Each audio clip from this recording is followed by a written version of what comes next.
नमस्कार, मैं हूं हिमांशी। नमस्कार, मैं हूं फिजा। जानता है मैं कौन हूं? जानता है मेरा बाप कौन है? अगर आप भी इस तरह की बातें करते हैं तो शुक्र मनाएं कि आप मेघालय में पैदा नहीं हुए हैं, वरना पिता का सरनेम इस्तेमाल करना घाटे का सौदा होता। जी हाँ, मेघालय की खासी जनजाति में पिता से कुल नाम लेना बहुत भारी पड़ता है। अब ये मामला मेघालय हाई कोर्ट पहुंच गया है।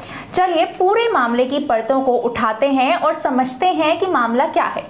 मेघालय हाई कोर्ट में एक याचिका दायर की गई है जिसे अदालत ने स्वीकार भी कर लिया है। इस याचिका में खासी जनजाति की एक परंपरा और कानून को चुनौती दी गई है। ये कानून खासी जनजाति के कुलों और परिवारों से जुड़े नियमों को लागू करने से जुड़ा है।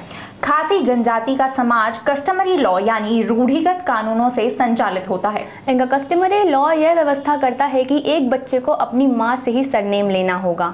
ये कस्टमरी लॉ ये व्यवस्था भी करता है कि परिवार की संपत्ति और भूमि पर बेटी का हक होगा। 1997 के खासी social custom of Linnaeus act के जरिए इस कस्टमरी लॉ का पालन अनिवार्य कर दिया गया है। इस कानून का पालन ना करने वाले को जात बाहर कर दिया जाता है। यानी जो व्यक्ति अपनी मां के स्थान पर पिता का कुल नाम इस्तेमाल करना चाहता है उसे अनुसूचित जनजाति का प्रमाण पत्र नहीं मिलता है। साल 2020 में सरकार ने इस व्यवस्था को बदलने की कोशिश की थी। एक आदेश में यह कहा गया था कि खासी परिवार का कोई बच्चा अपनी माता या पिता में से किसी एक का नाम इस्तेमाल कर सकता है।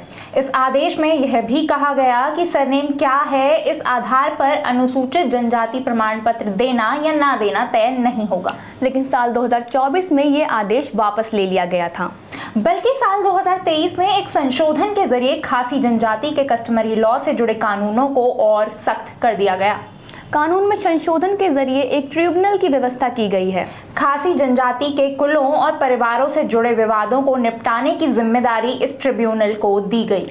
तो ये है विविधता से भरा भारत। मेघालय में पिता का नाम इस्तेमाल करने की इजाजत मांगी जा रही है। तो देश के कई राज्यों में आदिवासी महिलाएं पिता की संपत्ति में हिस्सा हासिल करने की लड़ाई लड़ रही हैं।